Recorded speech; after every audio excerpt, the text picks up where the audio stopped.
Hi everybody, it's Tim with Engadget, and this is the new Tesla Model S. You might remember we reviewed the Tesla Roadster a couple of years ago. This car is so much more advanced, it's hard to believe they're from the same company.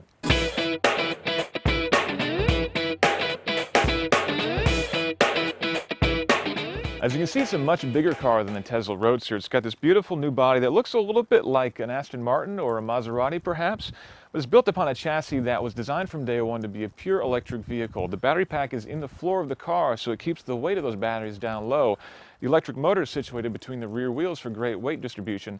And because the battery pack is so flat, there's a lot of room inside for seating. In fact, you can fit up to 7 people in there if you get the optional jump seats, which go in the back there. And it starts with this key, and the car can actually detect the proximity of the key, so you put it in your pocket, and as you walk up, it welcomes you by putting the door handles out.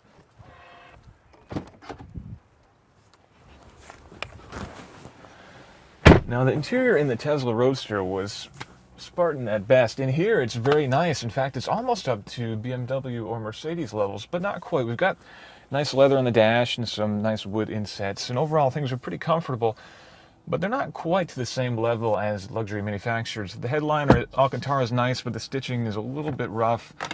Some of these plastic inserts are kind of cheap feeling, so it doesn't quite feel like a very high-end car, but overall it's a huge improvement over the Roadster. And of course, almost all of that gets put to shame by this massive 17-inch touch panel that's situated here in the middle of the display. All the car's controls, pretty much, other than the gas, the brake, and the steering wheel, are done right here on this touch panel. So let's walk through things quickly. You can go through internet radio or FM, AM, XM radio as well. And yes, there's an active 3G connection on the car, so you can get internet radio directly to the car. You can get your real-time power consumption displayed on this graph here, which you can control 5 or 30 miles if you like, average or instant. You can get the HD rear view camera, the only HD rear view camera in production at the moment. You've also got navigation here. The mapping data comes from Google, but Google doesn't actually handle the navigation itself. We did have some issues with the navigation of the car, but overall you can do Google point of interest search, and again, we've got full satellite imagery here as well. And perhaps the most talked about feature of this car, a full WebKit browser built into the dashboard, which you can, yes, control even while you're driving the car. So it's not perhaps the most responsive browser in the world, but you can do full screen 17-inch web surfing while you're driving if you like. But let's talk about more important things like actually driving the car.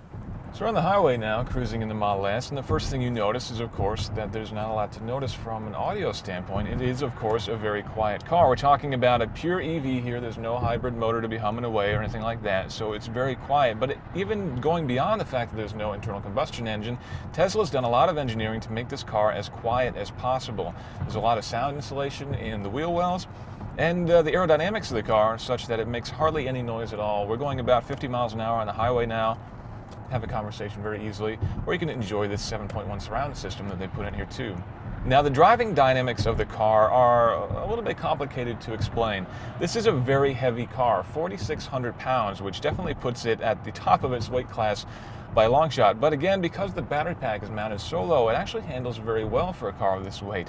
It's not exactly nimble or light on its feet like the Roadster was, but it handles very well, very reassuringly. And with the rear-wheel drive, it's definitely a lot of fun. With your foot down, you can definitely kick the tail out and have a little bit of fun, at least until the traction control kicks in, but you can turn that off. Now that we're driving, of course, interacting with the car through the 17-inch touch panel is a little bit more difficult than when you're staying still. But thankfully, Tesla's made all the buttons big, so they're pretty easy to find. And the important ones, like changing the temperature and the volume, are always in the same place, so you can pretty quickly get some muscle memory going.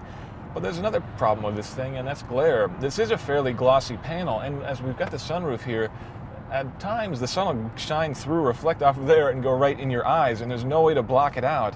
That can be a little bit annoying. There's also a lot of shiny bits in here and chrome on the mirrors, so you might want to wear some sunglasses when you're driving your Model S. Now, because this is an EV, you drive it a little bit differently than a normal car. There's no key to turn. You don't even really do anything when you want to drive. You just get in the car and you pull away. There's no shifting, of course, because there's no real transmission. There's just one gear, gas pedal, brake pedal. That's all you need to worry about. And as this is an EV, that gas pedal is very, very responsive. You've got amazing instant torque at any RPM. You just step on the gas pedal, and away you go. This has got the performance package, which means it's a little bit quicker than the average Model S. It'll do 0 to 60 in 4.4 seconds, which is pretty healthy for a 4,600 pound car. That's an option you can get on top of the 300-mile range Model S. It's certainly one that we've been enjoying. So the Model S is a great car and a huge leap forward over the Roadster that came before, but there's one thing I haven't talked about yet, and that's price.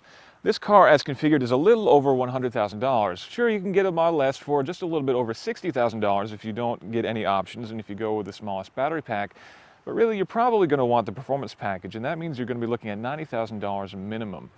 And for that, you're looking at a car that drives about as well as a BMW, but doesn't quite have all the interior specifications that a high-end BMW or Mercedes has, the kind of car that you can get for that kind of money. So right now, if you're doing a direct comparison to this against a BMW, it's probably not going to work out on top. But in a couple of years, when there are charging stations everywhere and you don't have to worry about range anxiety so much, we'll finally be at a time where you can compare this car purely on merits against a BMW or a Mercedes. And we think, in a lot of ways, this one comes out on top.